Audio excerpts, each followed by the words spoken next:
Please be advised that there are minor spoilers for Tales of Arise in this review.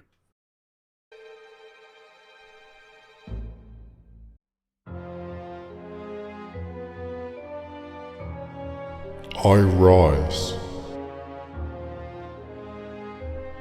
for Tales of Arise. You know, I don't know why we went with that spooky ambience, but Halloween's only a month away, so I was in the mood. But I am not here to scare you. I'm here to talk about Tales of Arise, or at least my thoughts on it. For me, the most anticipated JRPG of 2021, and the more gameplay I saw, the more trailers I saw, the more excited I got. And to be honest, this is something that I needed to temper, because I had played another Tales game about 3 months before, which was hyped to all heaven, and well, We're going to be headed into next. It's good to be prepared. So how was it? It was hot. Well, I assumed as much.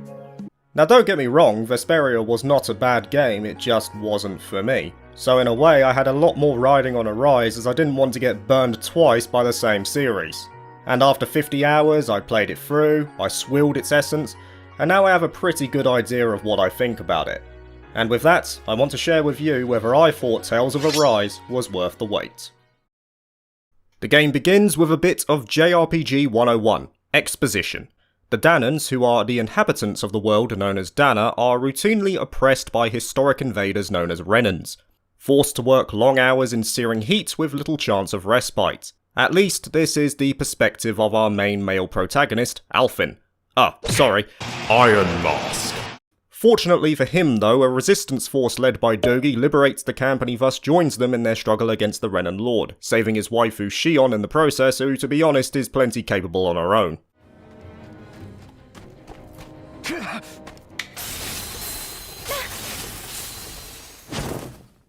What the? You've got some kind of death wish? From there you get control and shoot off on your journey. Now let's start with the obvious, the graphics and the world. It's gorgeous. This is one of the best looking JRPGs you are going to see, up there with the crisp presentation of the Final Fantasy VII Remake and the charm of Kingdom Hearts 3. The colour palette is vivid with a wide array of rich shades, draw distance is encompassing, allowing you to see far off landmarks that you will visit in the future, and there are many times that you will just stand at the edge of a cliff and look out at the horizon. I can't praise the art team enough, they blew it out of the water and really sold this world of Dana. Whether it's through frozen tundras, scorching deserts or mystical marshes, I was captivated continually by the areas I travelled through. There was so much polish and care at every corner. And that sense of scale and world building is compounded further by an excellent OST, my personal favourites being the opening, Hibana, which I can't share with you because YouTube will get angry, and this foreboding tune from the town of Nies, really driving home this eerie and sombre ambience.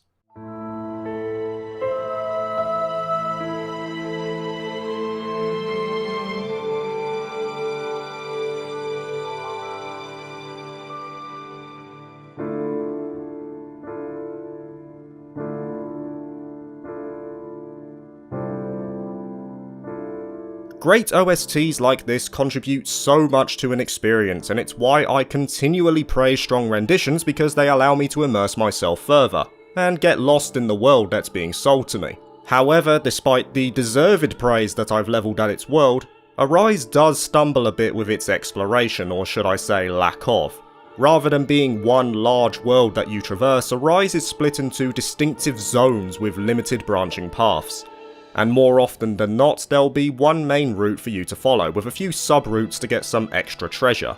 It's definitely not as open as, say, Symphonia or Vesperia, but because of how beautiful the world is and how well it's presented, I never actually found it souring my experience. But I feel it should at least be mentioned, as I believe it could come off as lacking for some.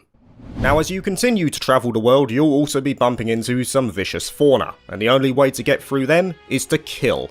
Upon making contact with an enemy, you're placed in a circular arena to do battle, and anyone who has played a Tales title will be unsurprised to find that the combat is the highlight of the game. It's no different for Arise. It's not as deep as Vesperia's combat, of that I will admit, but you're still given a lot of options in battle. On top of their standard attacks, both grounded and aerial, every character comes equipped with the ability to dodge and an arsenal of arts, plus a unique boost skill which is useful for certain types of enemies. For example, Law can crush the armor of more sturdy enemies, while Rainfall can counter spells and store them for her own. On top of that, the manual and semi-auto control schemes return, with manual giving you full control while semi-auto closes the distance automatically when you choose to attack. As for characters not in your active control, they're placed at the mercy of AI. Now I do admit that your AI companions will sometimes die too frequently because they decided to be stupid, which is a common concession of action RPGs. But you can at least apply strategies which will make them act more cautiously when needed, and you could even modify these foundations yourself to your own liking. But of course, the real fun with the combat comes from the character you are actively controlling. As in many Tales games, the emphasis is put on combos, stringing together as many attacks as possible which, if successful, will yield a final boost strike which finishes off the enemy. You have free reign to try out any character you want, so there's plenty of variety on offer as well, as each character plays noticeably different, and naturally customization is at the forefront, with the player given free reign to modify the arts they wish to use in sets of 3, which later expands with an extra set by pressing in the left trigger on a 360 controller. And for me, it was everything I hoped for. Smooth, flashy, and impactful. Ah, there we go, that's a perfect one. Oh. Dude, the animations are so fluid and so good.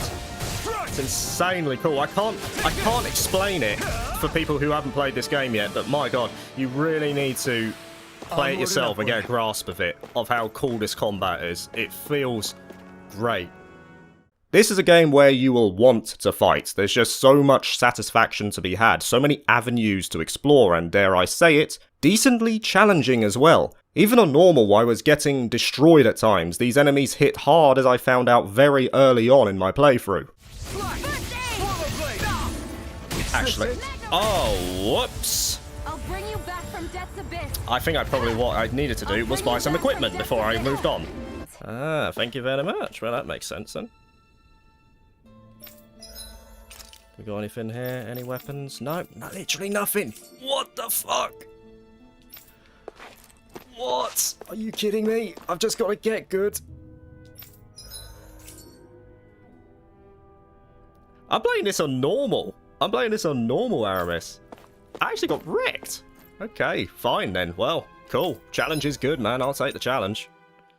So as a result, there's a lot more emphasis put on choosing your moments. For example, if an enemy is simply staggered from a combo, then you can hit them with a light chain of attacks that won't leave you too open. However, if you exploit their weak points, it gives you a lot more time to rain down your most deadly abilities for massive damage, which normally would leave you vulnerable to a counter. There's also the need to keep an eye on spells being cast, prioritising the more dangerous enemies, and also making sure that your cure points are in sufficient supply, as this limited pool is the only way you can heal during battle, and the only way to replenish it is through resting or expensive gels. Now, while the combat did keep me entertained for about 95% of my playthrough, it did start to lose a bit of traction near the end of the game, where the lack of enemy variety became more apparent. You're going to be seeing a lot of reskins with similar movesets, not to mention a lot of the enemies, especially in the later dungeons, can soak a huge amount of damage, so it becomes more a test of endurance by those later stages. Overall though, it was fantastic to partake in, and I'd like to think that the majority of players will enjoy it as much as I did. But you know, we can talk about the graphics and the world till the cows come home. What really matters for me though are the characters and the story. So let's start with the lesser of those two, the characters first. What can be said about this band of misfits that we're joining in Tales of Arise? They're pretty good. 6 main characters in the group, and they were all a joy to adventure with. There was not one weak member among them in my view, and they were sold brilliantly by some solid and expressive English voice acting. Shion, what the hell are you doing? Except I've never heard of a Danon who can cast astral arts. Are you a Renin? Like hell I am! No, of course not. Renin's eyes light up when they use astral arts. And when you used an art, your eyes definitely didn't. So I guess that means you can't be a so-called bright eyes after all. The voice actors really delivered on the unique and charming personalities, the distinctive role of each character within the group, and it lends to some very relatable individual growth for each of them. And this is put on full display in the skits, a staple of the Tales series, and they've never looked so good, going for a more stylized approach, which reminds me of my time with Scarlet Nexus. Just like many other games in the series, the skits are plentiful. They'll be popping up at story milestones and after side events, and they're mainly there to aid in the attachment you form to the characters. These events do a great job in reinforcing the roles of each character on top of being straight up hilarious at times, like this one.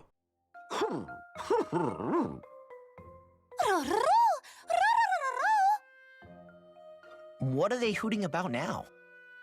Alphen and Xion can interpret for us, right? Huh? Oh, no, I mean, it was just a lucky guess last time. Yeah? Maybe you'll be lucky twice. Go on, give it a shot. Really? Well, if you say so. Let's see. Listen to them. Are they really up to the task? What do you mean? You're the one who put them in charge.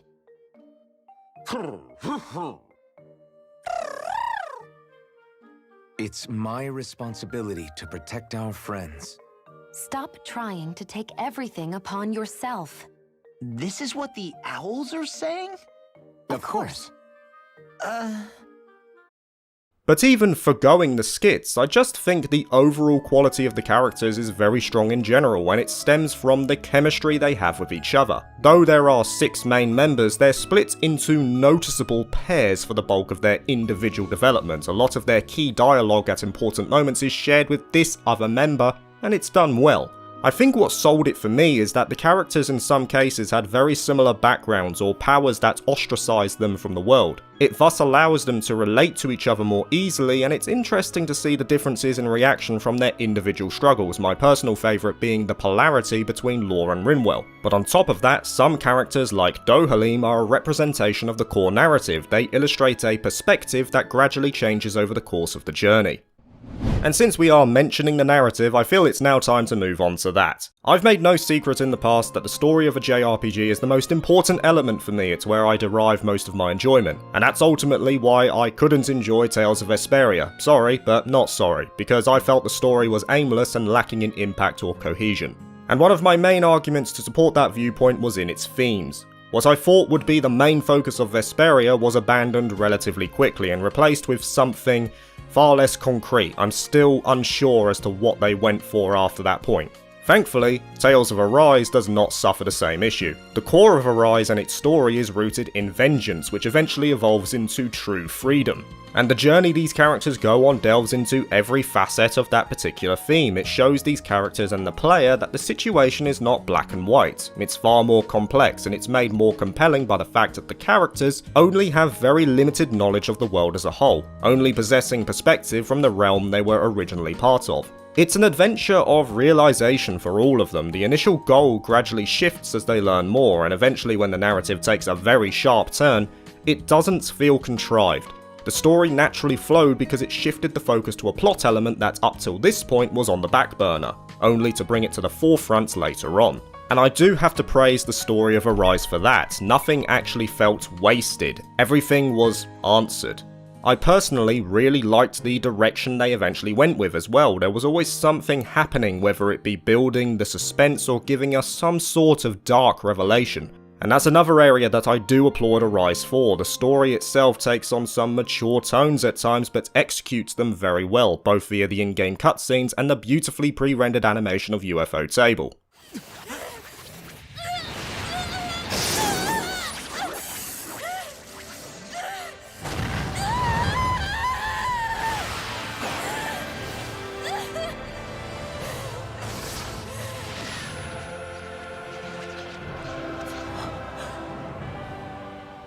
As for a personal highlight of mine, a moment around the midpoint of the game really stands out to me. I won't say too much for people who haven't played, but for those who have, I will just give you the word lake, and you'll probably get an idea of where I'm coming from. Now admittedly, as you do near the end of the game, it does start to come off the rails a little bit. In particular, they try to make you sympathise with the main antagonist, but it makes very little sense to me considering it was practically right at the doorstep of the final battle. And up to this point, the player had virtually no reason to feel any sort of empathy. I would have preferred if they kept the tone as it was, rather than try to add depth where it wasn't really needed. But even at that point, the plots was still enjoyable, and ended in a satisfying manner.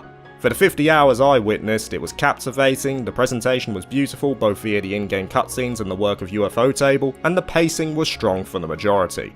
And that is all I wanted from the narrative, to keep me engaged for my playthrough. And Arise accomplished that with flying colours. It is time to wrap this one up. It was a long and expectant wait, but did Tales of Arise meet the expectation? For me, Arise not only met its hype, it exceeded it at pretty much every level. The world was gorgeous, the combat was oozing with customization, the characters were solid, and though the story had the odd hiccup near the end, it is the best of the Tales games I've played so far. To give you an idea of how much I enjoyed Tales of Arise, I was playing both Dragon Quest XI and the Shin Megami Tensei 3 Nocturne Remaster. About 2 hours after I started playing Arise, I put both of those aside so I could dedicate all of my time to Bandai Namco's latest offering. Without doubt one of the best JRPGs I have played in 2021, and I can't wait to see what they come up with next.